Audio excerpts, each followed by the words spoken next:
जसजशी विधानसभेची निवडणूक जवळ येते तसं वारं महायुतीच्या बाजूने फिरू लागलंय। नाशिक मध्य मतदारसंघात प्राध्यापक देवयानी फरांदे यांचा विजय निश्चित मानला जातोय। त्यांनी प्रचार कार्यात जोरदार आघाडी घेतली आहे। शेकडो नागरिक त्यांच्या प्रचार कार्यात उत्स्फूर्तपणे सहभागी होत आहेत। महिला, पुरुष, तरुण, तरुणी, ज्येष्ठ नागरिक सहभागी होत आहेत। प्राध्यापक देवयानी फरांदे यांची प्रचार रॅलीतील नागरिकांची गर्दी बघता विरोधकांची झोप उडाली आहे।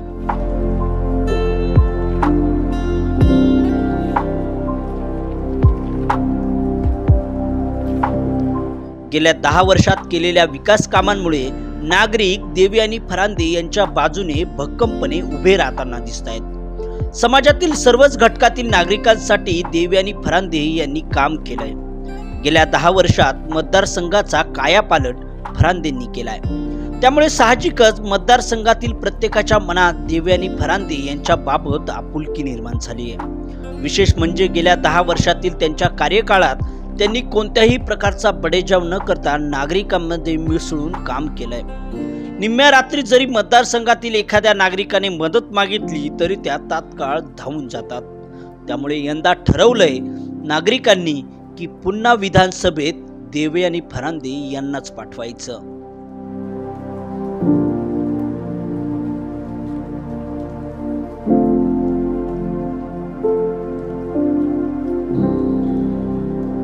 Bureau report, Nashik.